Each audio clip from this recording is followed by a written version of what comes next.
요즘 이제 텔레비전을 이제 틀거나 또 온라인 그 뉴스를 보게 되면 러시아가 우크라이나를 침공했다라는 그 전쟁 이야기로 가득 찬 것을 볼 수가 있습니다. 그것이 이제 SNS를 통해서 매스컴을 통해서 전 세계로 확산되면서 전 세계 사람들이 그 전쟁 이야기로 인해서 들썩이고 있습니다. 우크라이나 현지 시간으로 지난 2월 24일 날 러시아의 푸틴 대통령의 군사작전 개시 그 명령으로 시작된 이 우크라이나 침공 전쟁이 지금 현재에도 이 우크라이나 그 땅 가운데서 계속 진행되고 있습니다. 처음에는 이 군사 시설, 군사 그 지역을 중심으로 우크라이나와 러시아 간의 그 무력 대결로 진행되었던 이 전쟁이 러시아의 그 예상과는 달리 점점 장기화되자 이제는 민간 지역까지 과감없이 폭격을 가하면서 어린아이로부터 어른들에게 이르기같이 그냥 무고한 그 시민들이 현재 목숨을 많이 잃고 있습니다. 이로 인해서 전 세계적으로 이 러시아의 침공을 규탄하는 그 반전 운동이 세계 각각 곳곳에 또 미국의 그 각 곳곳에서 일어나기 시작하고 또한 이 러시아 그 나라 안에서도 이 반전 운동이 일어나 현재 수천 명의 그 사람들이 또 구속이 됐다라는 것을 우리는 뉴스를 통해서 우리는 보았습니다. 심지어 러시아에 있는 우크라이나 그 대사관 그 앞에 한 5살, 7살 그 어린 그런 소년, 소녀애들이 꽃을 거기서 헌화를 했다라는 그 이유만으로 그 러시아의 그 경찰들이 그 아이들을 부모와 떨어뜨려서 감금하는 좀 어처구니 없는 그런 일까지 현재 그 땅에 벌어지고 있습니다. 지금 우리가 뉴스를 보면 현재는 여러 그 도시들이 이게 점령이 당했고 특히 지금은 이 원자력 발전소가 있는 곳을 중심으로 그 공격이 진행되고 있다고 합니다. 왜냐하면 원자력 발전소를 통해서 우크라이나 그 넓은 땅에 전력을 공급하는데 그것을 러시아가 다 통제하고 차단하겠다라는 거예요. 그러면서 이제 전쟁을 자신에게 유리한 쪽으로 이끌겠다라는 것으로 이제 그 도시들을 이제 점령하고 있습니다.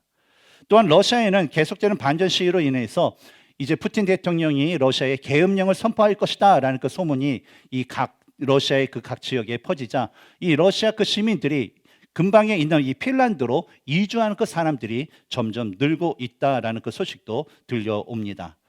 하루빨리 이런 전쟁의 이야기가 빨리 멈추고 러시아가 빨리 철수하고 우크라이나 그 땅 가운데 그 평화가 있을 수 있도록 여러분이 기도하는 그 시간에 간절히 그 땅을 위해서 그곳에 무고한 그 시민들을 위해서 기도해 주시면 감사하겠습니다. 저는 이번 전쟁에 대한 그 뉴스를 접하면서 이전에 알지 못했던 한 가지 그 사실을 알게 되었습니다. 어떤 사실이냐면 전쟁을 하면 힘 있는 사람이 힘으로 약한 나라를 그냥 짓누르고 항복을 받으면 뭐 이긴 자에게는 뭐 잘못한 것이 없고 다 뭐예요? 정당화가 되기 때문에 그런 줄 알았지만 오늘날의 그 전쟁에서는 반드시 지켜야 할 규약이 법이 있다라는 것을 알게 되었습니다. 한 가지 예를 들자면 러시아의 공격이 이 민간 지역으로 확산되면서 국제법에서 금지된 그 무기가 있다라고 해요. 좀 처음 들었습니다. 근데 그 무기를 바로 이 민간, 우크라이나 민간 지역에 아파트가 있는 아이들이 있는 병원이 있는 그곳에 퍼붓다라는 거예요. 어떤 폭탄이면 바로 진공폭탄이라는 것을 바로 민간 지역에 퍼붓다라는 것입니다.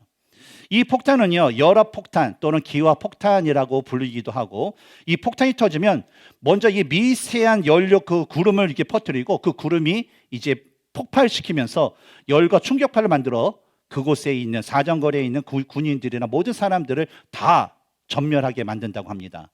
근데 또한 이 연료 구름이 폭발할 때에 그 특징이 뭐냐면 주변에 있는 산소를 다 흡수를 해버린다고 합니다.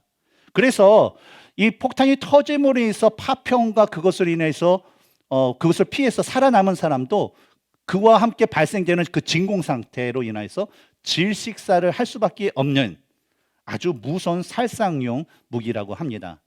근데 이런 불법 무기가 사용한 것에 대해서 정확하게 확인된 것이 없지만 그 무기, 그 폭탄을 발사하는 그 발사 장치가 우크라이나와 그 전쟁하는 그 근방에 배치됐다라는 것을 목격되면서 러시아는 현재 세계의 여러 나라들의 지탄을 받고 있고 또 그거에 대한 그 제재 조치를 받고 있습니다. 이처럼 이 세상에는요, 한 나라를 온전히 세우기 위해서 시민들이 지켜야 할 헌법이라는 것이 있습니다. 그리고 그와 아울러 이제는 세계화 시대를 맞이해서 국제사회에서 더불어 살아가기 위해 정해놓은 여러 가지 그 국제법들이라는 것이 있습니다. 근데 이 헌법이나 국제법이나 공통적인 특징은 뭐냐면 바로 이 법들을 잘 지킬 때는 서로 존중하면서 잘 지내지만 그것을 잘 지키지 않을 때는 그에 대한 합당한 대가가 항상 따라온다라는 것입니다. 근데 이런 세상의 그 법과 세상의 법을 지키냐 지키지 않느냐에 따라서 어떤 존중과 그 징계가 있는 것처럼 오늘날 우리가 예수 그리스도에 대한 믿음을 가지고 우리가 살아가는 신앙의 그 모습 가운데서도 동일한 그 원리가 적용이 됩니다. 하나님께서는 구약시대에서부터 자신의 그 백성과 자녀들이 지켜야 할 바로 율법이라는 것을 바로 모세와 여러 선지자들을 통하여서 우리에게 말씀해 주셨고, 또한 그 율법의 그 말씀들이 바로 예수 그리스도를 통하여서 완전히 완성되어 오늘날 우리들에게 전해지고 있습니다. 따라서 우리가 그리스도인으로서 이 하나님의 말씀에 합당한 삶을 살게 되면 우리는 하나님으로부터 칭찬을 받고 하나님께서 예비해 주신 어떤 축복의 그 복을 받지만, 우리가 하나님의 말씀을 지켜 행하지 못할 때는 반드시 하나님의 책망과 징계를 받게 되는 결과를 얻게 된다라는 것입니다. 오늘 본문에 나오는 이 마리아와 요셉을 보면 그들이 살아갔던 그 시대는 비록 유대가 이 로마의 식민 통치를 받아서 많은 핍박을 받고, 종교 지도자들도 이 로마의 그런 정치인들과 결탁하여서 뭐 뇌물을 줬고 받고 하면서 권세를 얻으면서 이 종교 지도자들이 타락했지만, 그럼에도 불구하고 이 마리아와 요셉은 세상이 타락하고 세상이 변절되고 세상이 어렵지만 항상 하나님의 뜻에 순종하고 말씀대로 살아가는 그 모습을 보여줍니다. 바로 우리가 나눌 이 본문의 말씀은요, 비록 네 구절로 되어 있지만 이 말씀 안에는 예수님께서 태어나신 8일서부터 또 40일까지 그 사이에 예수님을 중심으로 마리아와 요셉이 행했던 그 모든 일들에 대한 얘기가 바로 21절서부터 24절 이 네 구절에 다 담겨져 있습니다. 오늘 이 시간에는 저는 여러분과 함께 이 마리아와 요셉이 말씀대로 오신 그 아기 예수님을 맞이하고, 또한 장차 예수님께서 이루실 구원의 역사를 기다리는 자신들의 믿음의 여정 중에 현재 주어진 삶에서 그들이 행했던, 말씀대로 행했던 그 모습들을 우리가 함께 하나하나 우리가 살펴보면서 동일하게 말씀대로 오신 예수님을 경험하여 구원받은 우리, 또한 그 예수님의 다시 오심을 기다리는 우리가 어떠한 삶을 살아야 될지에 대해서 함께 나누기를 원합니다. 첫 번째로 우리는, 그리스도인들은 바로 세상과 구별된 삶을 살아야 됩니다. 우리 먼저 본문의 21절의 말씀을 같이 읽겠습니다. 시작. 할례 할 8일이 되매 그 이름을 예수라 하니 곧 잉태하기 전에 천사가 일컬음 바라라. 유대 관습에 의하면 이 산의 아기가 태어나면 8일째 되는 날에 이 할례라는 그 의식을 행합니다. 그리고 할례 의식을 행한 후에 그 자리에서 바로 그 아이의 이름을 지어주게 됩니다. 할례라는 것은 레위기 12장 3절에 여덟째 날에는 그 아이의 포피를 벨 것이요 라는 그 율법의 말씀에 따라서 유대에 계속적으로 간섭적으로 행해져 오던 그런 종교 의식이었습니다. 근데 이런 할례는 오늘날 우리들은 뭐 포경수술이라고 이게 부르고, 또한 뭐 예전엔 씻지 못해서 뭐 건강상, 또 오늘날에도 뭐 건강상 하는 게 좋다라고 이 권고하면서 권면하는 그 정도 있지만, 사실 오늘날까지 이 유대인들에게 있어서는 우리가 가진 인식과는 그 다르게 아주 할례에 대한 중요한 의미를 그들은 가지고 있습니다. 창세기 17장 11절과 12절을 보면 하나님께서 아브라함에게 이 다음과 같은 말씀을 해주십니다. 우리 같이 한번 읽어볼까요? 시작. 너희는 포피를 베어라. 이것이 나와 너희 사이의 언약의 표징이니라. 너희의 대대로 모든 남자는 집에서 난 자나 또는 너희 자손이 아니라 이방 사람에게서 돈으로 산 자를 막론하고 난 지 8일 만에 할례를 받을 것이라. 그리고 이 구절에 이어지는 14절을 보면 할례를 받지 아니한 남자, 곧 그 포피를 베지 아니한 자는 백성 중에서 끊어지리니 그가 내 언약을 배반하였음이니라 라고 말씀하셨습니다. 바로 이 11절서부터 이 14절까지 이르는 하나님의 말씀을 보면 이 할례라는 것이 유대인에게 어떤 의미입니까?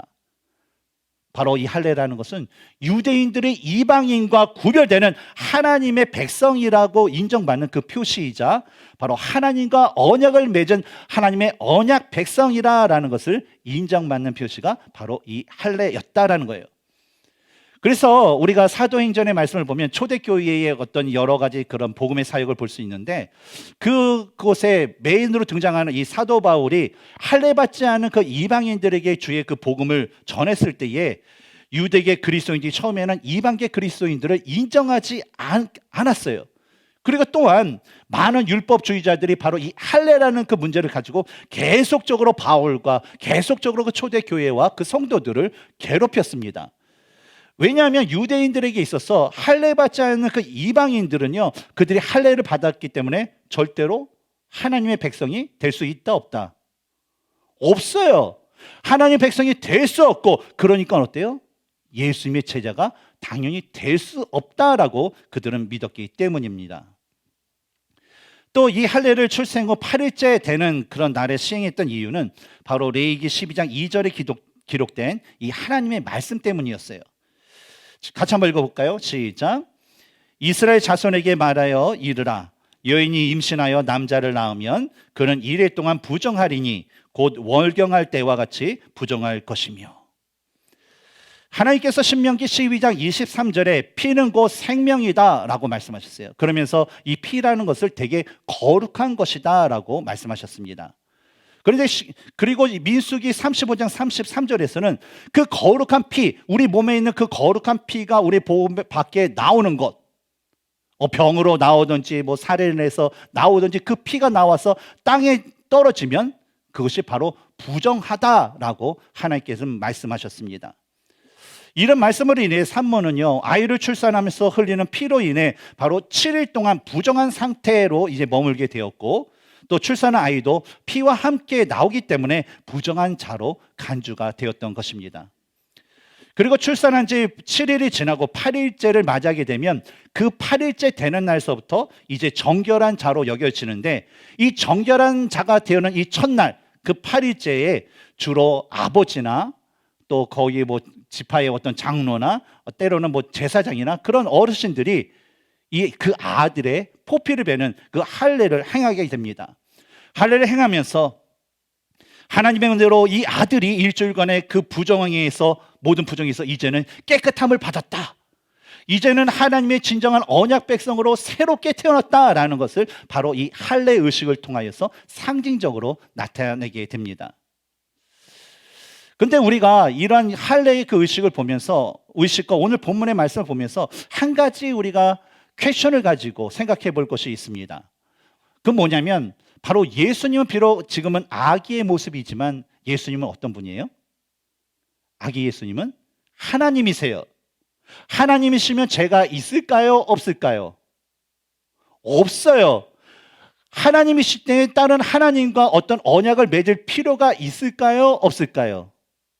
없어요. 그렇기 때문에 이 할례라는 건 예수님께 필요 없는 의식이었다라는 것입니다. 그런데 왜 하나님은 예수님께서 그 할례를 받도록 허락하셨을까라는 거예요. 예수님께서는 이 세상의 모든 사람들을 섬기고 또 그들의 죄에서 구원하시고자 이 땅에 오셨습니다. 그래서 하나님은요, 예수님이 다 모든 사람들을 섬기고 모든 사람들 구원하기 위해서 바로 이 예수님은 그가 섬길 자들, 그가 구원할 죄인인 인간들과 똑같은 모습으로 이 땅에 오시게 하셨고, 바로 정결과 언약을 상징하는 할례도 받도록 하셨다라는 거예요. 만약에 예수님께서 이것이 진짜 받을 필요가 없다 그러면 하나님께서 받도록 그냥 내버려 두셨을까요? 막으셨을까요? 전 당연히 막으셨다고 생각해요. 근데 받는 것이 하나님 뜻이기 때문에 어때요? 마리아와 요셉을 통해서 그 아기 예수님이 할례를 받게 되었다라는 것이죠. 이에 대해 히브리서 기자는요, 히브리서 2장 16절과 17절에 다음과 같이 말씀하셨는데 제가 세 번역으로 읽도록 하겠습니다. 사실 주님께서는 천사들을 도와주시는 것이 아니라 아브라함의 자손들을 도와주십니다. 그러므로 그는 모든 점에서 형제 자매들과 같아지셔야만 했습니다. 그것은 그가 하나님 앞에서 자비롭고 성실한 대제사장이 되심으로써 백성의 죄를 대신 갚으시기 위한 것입니다.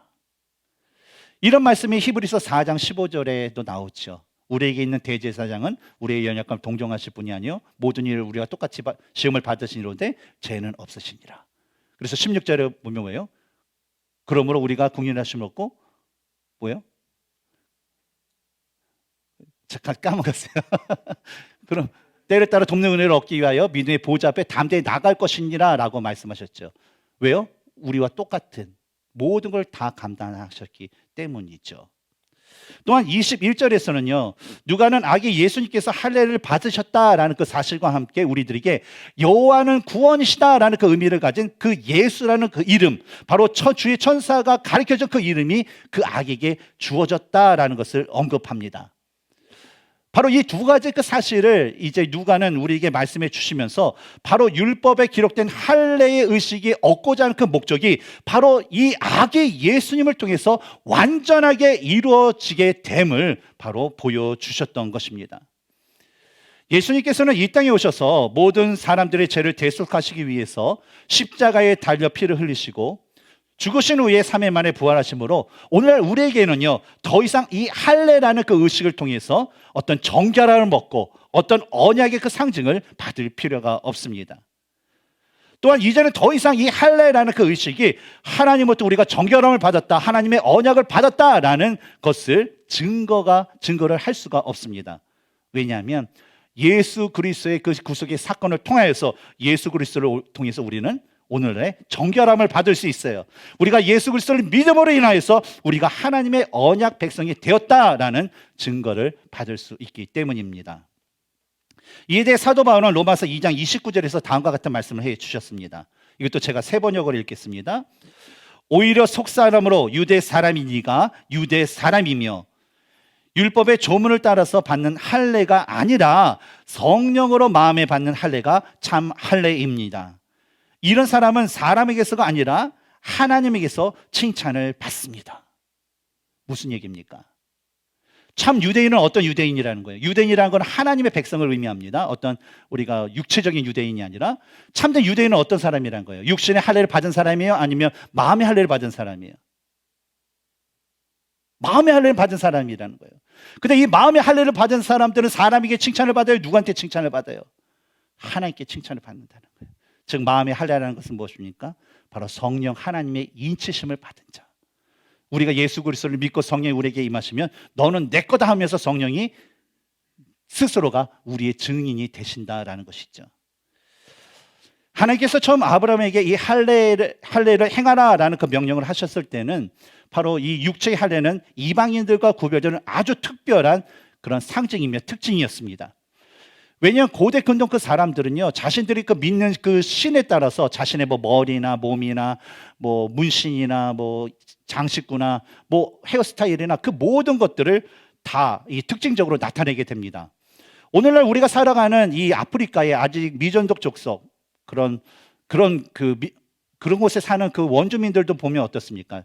자신들이 믿는 그 신에 따라서 뭐 귀 피어싱도 몇 개를 하고 이상한 거 하고 뭐 입술에도 어떻게 하고 목에도 하고 뭐 바디에도 몇 개를 뭐 받고 뭐 그런 거 있지 않습니까? 코도 뚫고 그게 뭐예요? 다 그 자기가 믿는 그 신을 따라서 자신이 이런 신을 믿는다라는 걸 표시를 했다는 것이죠. 근데 이 당시의 유대 그 이스라엘 백성들은 바로 이 할례가 그런 상징이었습니다. 근데 사실 하나님께서는 이스라엘 백성들에게 이 육체의 할례를 명하실 때에 그와 동시에 마음의 할례도 받을 것을 사실은 원하셨고 그것을 명령을 하셨습니다. 다른 말로 표현하자면 이 고통스러운 육체의 할례를 받으면서 이 이스라엘 백성들로 하여금 와 이제는 내가 이 할례를 통해서 진짜 하나님의 백성이 되었구나, 내가 하나님의 자녀가 되었구나 라는 그 마음을 품고 긍지를 가짐으로 인해서 그의 삶들이 이제는 하나님과 백성과 자녀로서 하나님을 온전히 섬기며 이방인들과 아주 구별된 그 삶을 살기를 원하셨던 거예요. 즉 뭡니까? 육체뿐만 아니라 그 마음으로부터 바로 이방인과 구별된 삶, 세상 사람들과 구별된 삶을 살기를 원하셨다라는 것이죠. 근데 처음에는 그런 마음이 있었을 거예요. 우리 새해가 되면 뭐 인생의 그 계획을 하지 않습니까? 그렇지만 시간이 흐르면 작심삼일, 참 우리는 좀 짧지만 작심삼일. 근데 이스라엘 백성도 이 할례를 통해서 우리가 하나님의 백성이구나라는 것을 자랑스럽게 여기면서 열심히 지켰을 거예요. 그러나 세월이 흐르면 흐를수록 이 이스라엘 백성들은요, 바로 외적인 할례만을 강조하고 내적인 할례는 무시하며 살게 되었습니다. 마음이 없으니까 어때요? 육체적으로 행한 것은 거칠애가 되고 어때요? 다른 신을 섬기게 되는 그런 악한 죄를 저지르게 되죠. 결국 이런 타락이 쌓이고 쌓여서 더 이상 하나님의 용서가 내리지 않고 징계를 받는 그 심판을 받게 됐을 때 하나님께서는 예레미야를 통해서 유대 백성들에게 예레미야 4장 4절에서 다음과 같은 말씀을 해 주셨습니다. 같이 읽어볼까요? 시작. 유다인과 예루살렘의 주민들아, 너희는 스스로 할례를 행하여 너희 마음 가죽을 베고 나 여호와께 속하라. 그리하지 아니하면 너희 악행으로 말미암아 나의 분노가 불같이 일어나 사르리니 그것을 끌 자가 없으리라. 오늘날 우리들, 바로 예수 그리스도를 개인의 구세주와 주님을 믿는 우리들은요, 바로 내적인 할례를 받은 자들입니다. 근데 우리가 내적인 할례를 받은 자로서 하나님을 온전히 섬기지 못한다면 바로 예레미야를 통해서 유대 백성들에게 주었던 그 심판의 말씀이 바로 저와 여러분에게도 동일하게 주어질 것입니다. 어떻게 주어질까요? 라이프교회 성도들과 그리스도인들아, 너희는 스스로 할례를 행하여 너희 마음 가죽을 베고 나 여호와께 속하라. 그리하지 아니하면 너희 악행으로 말미암아 나의 분노가 불같이 일어나 사르리니 그것을 끌 자가 없으리라. 사랑하는 성도 여러분, 내적인 변화, 바로 성령 하나님을 통해서 내적인 변화를 받지 못한 채 외적인 거룩함을 흉내내는 그 자들이 아니라 바로 성령 하나님을 통해서 내적인 변화와 함께 외적인 거룩함과 능력을 소유할 수 있는 저와 여러분이 되시기를 주님의 이름으로 축원합니다. 두 번째로 우리는 주 안에서 정결한 삶을 살아야 합니다. 22절을 보면 이 마리아와 요셉이 행했던 다른 의식에 대한 이야기가 나옵니다. 먼저 우리 22절을 같이 읽겠습니다. 시작. 모세의 법대로 정결 예식의 날이 참에 아기를 데리고 예루살렘에 올라가니. 이 구절에 나오는 바로 모세의 율법대로 행했던 것은 바로 산모의 정결 의식입니다. 그래서 아기를 낳은 여인에 대한 관련된 그런 말씀이에요. 레위기 12장 2절을 보면 여인이 임신하여 남자를 낳으면 그는 이래 동안 부정하리니 곧 월경할 때와 같이 부정할 것이며 라는 그 말씀처럼 이 여인이 출산을 하게 되면 7일 동안 바로 부정한 그 상태로 있게 됩니다. 그리고 이어지는 4절과 5절의 말씀을 보면 다음과 같이 말씀하고 있어요. 그 여인은 누구예요? 아들 낳은 여인입니다. 그 여인은 아직도 33일을 지내야 산열이 깨끗해지리니 정결하게 되는 기한이 차기 전에는 성물을 만지지도 말며 성소에 들어가지도 말 것이며 라고 해요. 33일을 더 흘러야지 이 피가 깨끗해진다는 거예요. 하나님이 인정하시도록. 또한 5절을 보면 여자를 낳으면 그는 두 일해 동안 부정하리니 월경할 때와 같을 것이며 산열이 깨끗하게 됨은 66일을 지내야 하리라.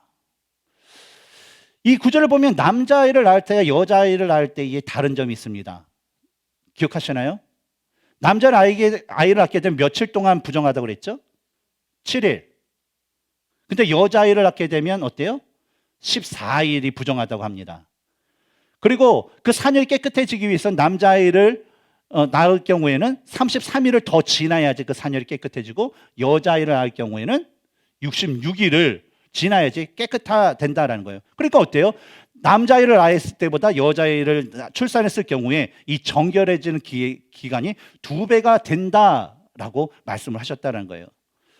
근데 이것에 대해서 어떤 사람은요, 이 남자아이를 낳을 때보다 여자아이를 낳을 때에 이 몸에서 나오는 산모의 몸에서 나오는 이 분비물이 더 많기 때문에 기간이 더 필요하다라고 주장을 하기도 합니다.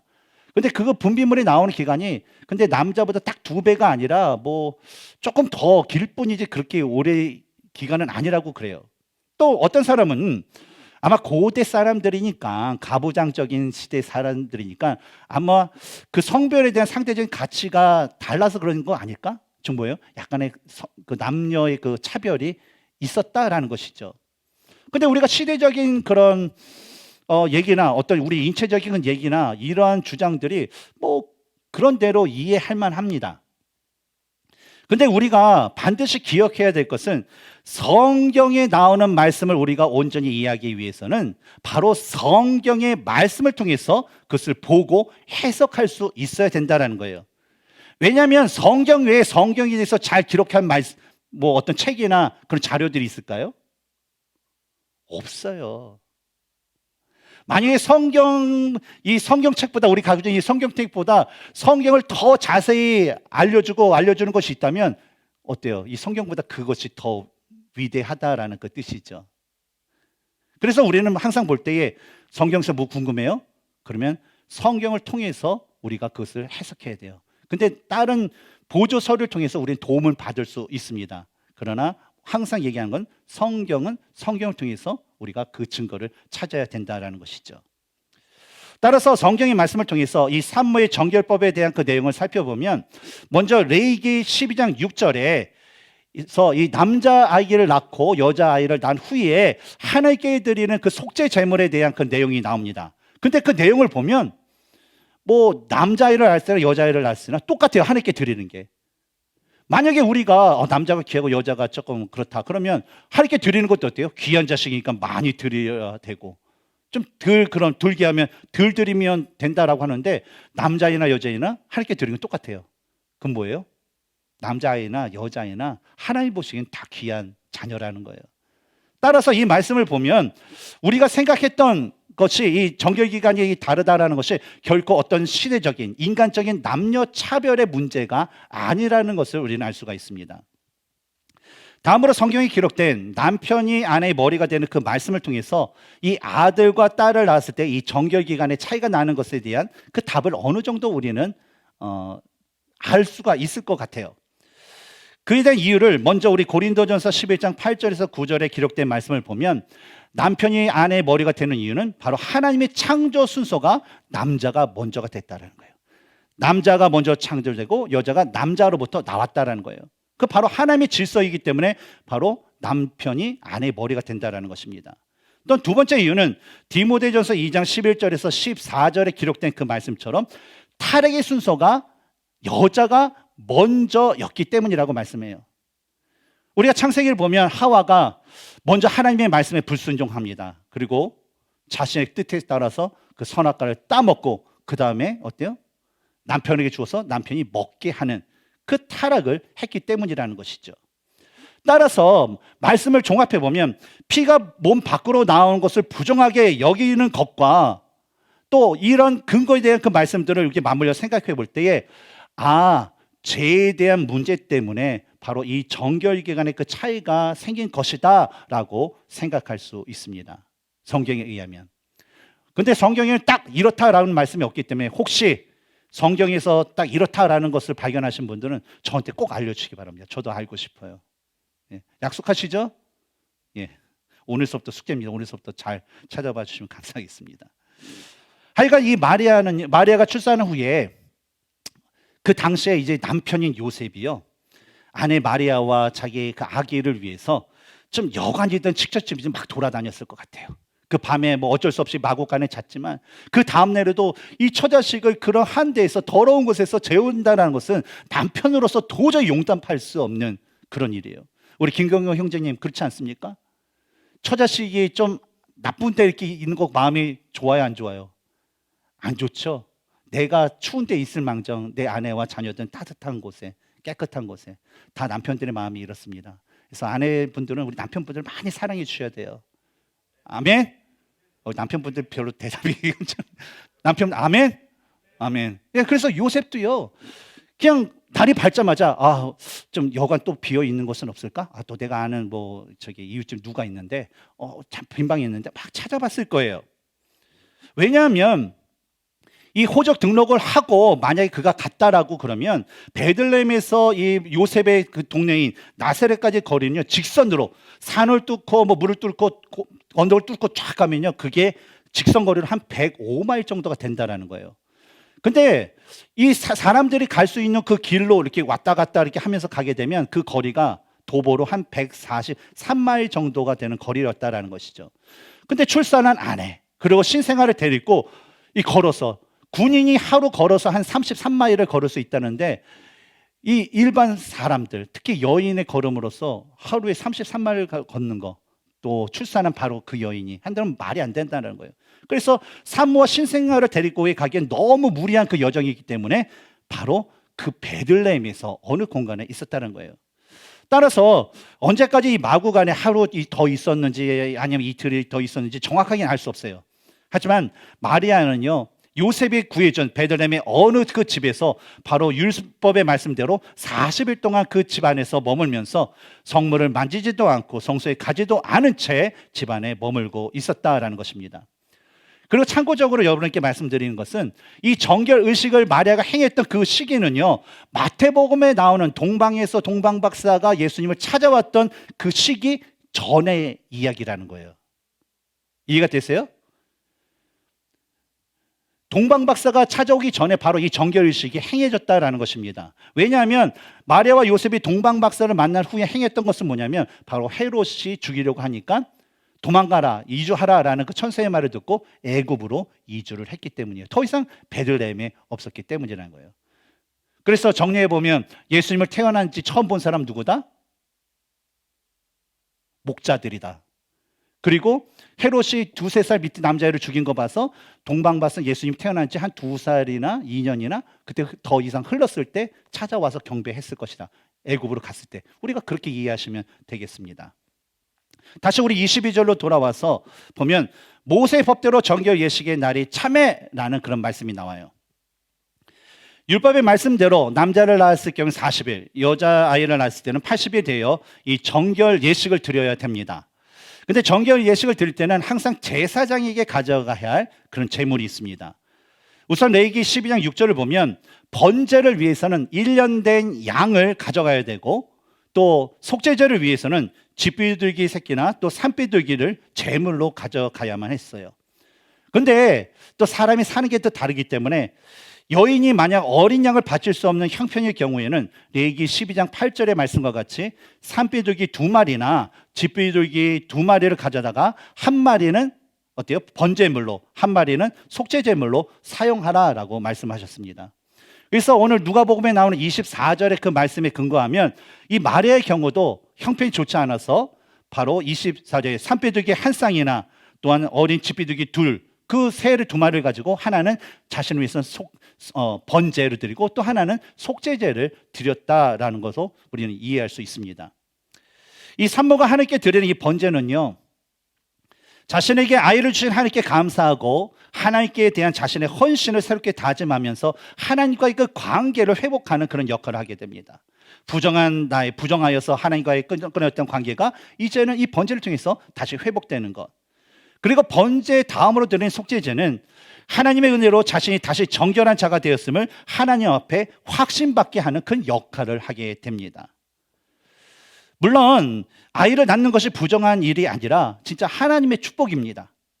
다만 처음에 하와가 지은 죄에 대한 징계로 여인은요, 살이 찢겨지고 피를 흘리면서 고통 가운데 아이를 낳게 되었고, 또한 율법에 의하면 그 흘리는 피가 율법에서는 부정한 것으로 간주되었기 때문에 40일 또는 80일 기간 동안 이 산모는 하나님 보시기에 정결한 몸과 마음을 가질 수 있는 시간을 바로 이 기간 동안 가질 수 있게 된 것입니다.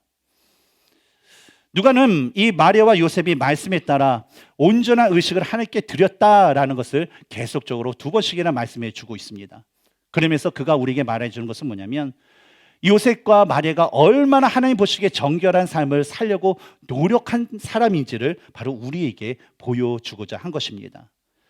마찬가지로 우리들도요, 주님과 동행하는 삶을 살면서 언제든지 하나님 앞에 자신 있게 당당하게 나갈 수 있도록 우리는 항상 정결한 몸과 마음을 가져야 할 것입니다. 그래서 제가 누누이 여러분에게 강조했던 건 뭐예요? 예배 시간에 뭐 코리안 타임을 적용해가지고 막 뭐 몇십 분 막 늦고 그러라고 했어요? 어떻게 하라고 했죠? 적어도 5분, 10분. 아니 목사님 커피도 마셔야죠. 커피 마시면 15분 일찍 오셔서 하나님 앞에 내가 그동안 일주일 동안 지은 죄, 알고 지은 죄, 모르고 지은 죄를 모든 것을 다 회개를 하고요. 혹시 내가 아내와 남편하고 토닥토닥거리고 형제가 토닥하고 싸운 일이 있으면 그 모든 것들도 어때요? 전화를 놓고 해결하고 또 하나님께 회개하면서 마음과 몸이 다 정결한 모습으로 하나님 앞에 예배 드리러 나와야 된다는 거예요. 왜냐하면 우리의 마음이 아직까지 다툼의 그 분쟁으로 인해서 화가 있다면 그 예배는 하나님께서 받으시기에 합당한 그런 모습이 아니라는 것입니다. 그래서 예배 가운데, 주의 만찬 가운데, 주님 옆에 나오는 그 모든 자리에는 바로 그 죄에 대한 문제를 해결해 나오는 우리 성도님들이 되시기를 주님의 이름으로 축원합니다. 우리가 이러한 과정을 통해서 정결한 모습으로 우리가 하나님 앞에 나갈 때에 하나님은요, 그 순간에 우리의 찬양과 예배를 통해서 친히 우리를 만나 주실 줄 믿습니다. 저는 이러한 은혜가 저와 여러분의 삶 가운데 차고 넘치기를 주님의 이름으로 축원합니다. 세 번째로 우리 하나님께 자신을 드리는 삶을 살아야 됩니다. 우리 22절 후반부터 23절을 읽겠습니다. 시작. 아기를 데리고 예루살렘에 올라가니 이는 주의 율법에 쓴 바 첫 해에 처음 난 남자마다 주의 거룩한 자라 하리라 한 대로 아기를 주께 드리고. 마리아는 산후 조리 중이었지만요, 하나님의 말씀에 따라 산모 정결 의식을 하기 위해서 약 6마일 정도 떨어진 그 예루살렘 성전에 올라가게 됩니다. 근데 이때에 산모의 그 정결 의식과 함께 율법의 그 말씀에 따라서 장자를 거룩하게 구별하여 하나님께 드리는 의식을 하기 위해서 바로 이 신생아 아기 예수님도 같이 데리고 올라가게 돼요. 23절을 보면 누가가 인용한 첫 해에 처음 난 남자마다 주의 거룩한 자라 하리라 라는 그 말씀은 출애굽기 13장에 나오는 그 말씀들을 복합적으로 인용한 그런 말씀들이에요.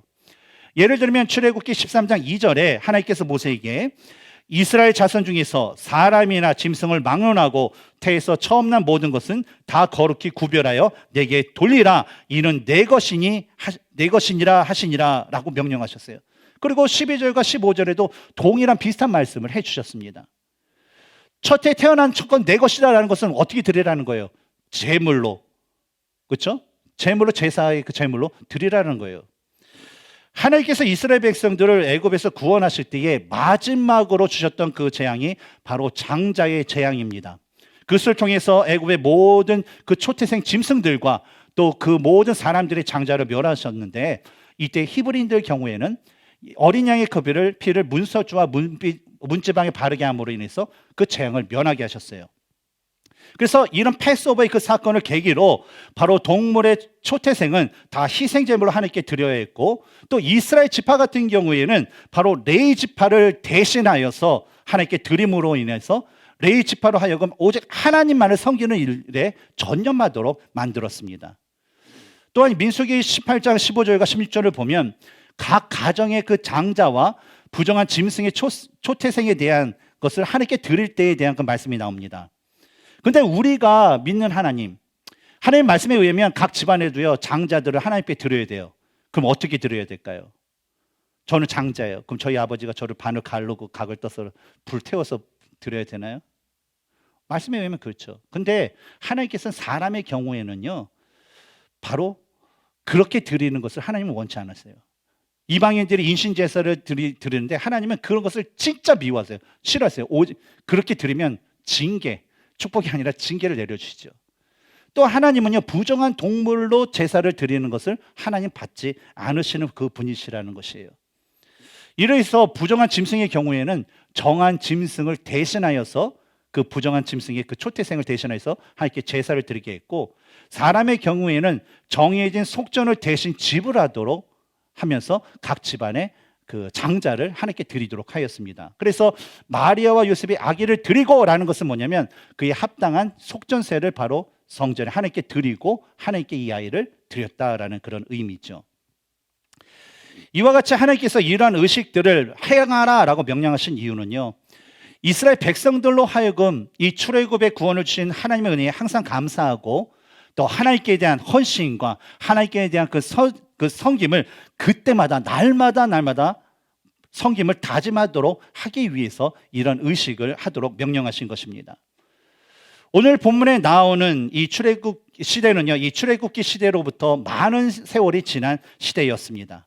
그리고 그 세월 동안 계속적으로 이런 말씀들이 이어지게 되었고, 또한 이런 율법의 관습에 따라서 마리아와 요셉은 장자로 태어난 그런 아기 예수님을 대신하여서 속전세를 하나님께 드리면서 이 아이가 하나님께서 주신 은혜이고 하나님께 주신 감사하고 하나님께서 온전히 사용하기 원합니다라는 그런 예배를 드렸던 것입니다.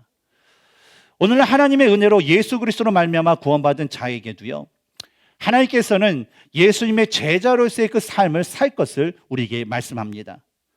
그런데 문제는 아무나 예수님의 제자가 되는 것이 아니라는 거예요. 예수님께서 누가복음 14장 26절과 27절에 물은 내게 오는 자가 자기 부모와 처자와 형제와 자매와 더욱이 자기 목숨까지 미워하지 아니하면 능히 내 제자가 되지 못하고, 누구든지 자기 십자가를 지고 나를 따르지 않는 자도 능히 내 제자가 되지 못하리라 라고 말씀하셨습니다. 그리고 이어지는 33절에서는 이와 같이 너희 중에 누구든지 자기의 모든 소유를 버리지 아니하면 능히 내 제자가 되지 못하리라 라고 말씀하셨습니다. 근데 이 구절들에서 말하는 미워하다, 버리다라는 것은 이제 아빠 이제 미워해요, 단절 하는 그런 미워하는 것이 아니에요. 버리다라는 것은 내가 가진 모든 재물을 다 팔아서 나눠주라 그런 얘기도 아니에요. 바로 우선순위에 대한 얘기입니다.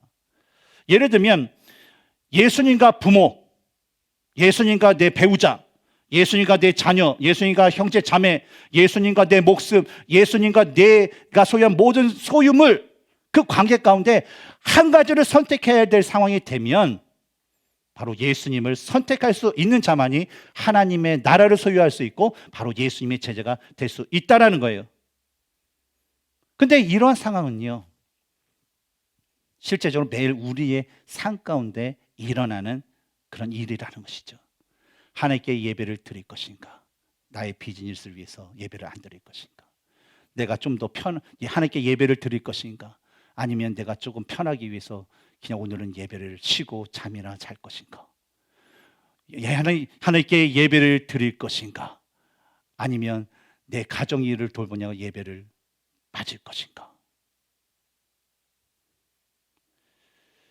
그러므로 마리아와 요셉이요, 아기 예수님을 하나님께 먼저 드림으로 장차 아기가 하나님 나라를 위해서 쓰임받는 백성과 자녀가 될 수 있도록 예배를 드렸던 것처럼요, 우리 자신과 우리 가정과 우리 교회의 그 삶에서 항상 우리는 하나님을 먼저 생각하고 하나님께 먼저 드리고 하나님께 먼저 헌신할 수 있는 자들이 될 수 있도록 우리는 날마다의 삶 가운데 노력해야 될 줄 믿습니다. 오늘 우리는 마리아와 요셉이 말씀대로 행했던 할례 의식, 산모의 정결 의식, 그리고 하나님께 장자를 드리는 의식에 대한 그런 말씀을 함께 나누었습니다. 당시 많은 유대인들이요, 진짜 이 말씀에 따라서 이러한 의식을 아주 철저하게 하나님께 드렸습니다. 그러나 그들이 철저하게 말씀대로 드렸다는 그 예식, 그 예배는요, 바로 하나님께서 받지 않는 제사였습니다. 왜냐하면 외적으로 거룩한 흉내를 내는 모습들이 그들의 모습 가운데는 있었지만 내적으로는 하나님에 대한 자신의 마음을 온전히 드리지 않았기 때문입니다. 하지만 마리아와 요셉은요, 마음을 다해서 하나님의 말씀대로 하나님 앞에 온전한 의식과 예배를 드렸습니다. 마찬가지로 우리가 그리스도의 몸된 교회를 섬기고 또 주님께서 우리에게 주신 형제와 자매를 섬길 때에 내면으로부터 흘러나오는 하나님에 대한 감사의 그 마음을 가지고 바로 교회와 우리 형제와 자매들을 섬겨야 될 줄 믿습니다. 사랑하는 성도 여러분, 여러분의 몸과 마음을 다하여서요, 하나님을 섬기기에 힘쓰시기 바랍니다. 여러분의 몸과 마음을 다하여서 하나님 앞에 예배드리기에 힘쓰시기 바랍니다. 그리하면요, 여러분의 삶을 통해서 하나님은 분명히 역사하시고 여러분이 필요한 모든 그 필요를 채워주실 줄 믿습니다. 이러한 삶이 저와 여러분의 삶 가운데 차고 넘치기를 주님의 이름으로 축원합니다. 함께 기도하겠습니다.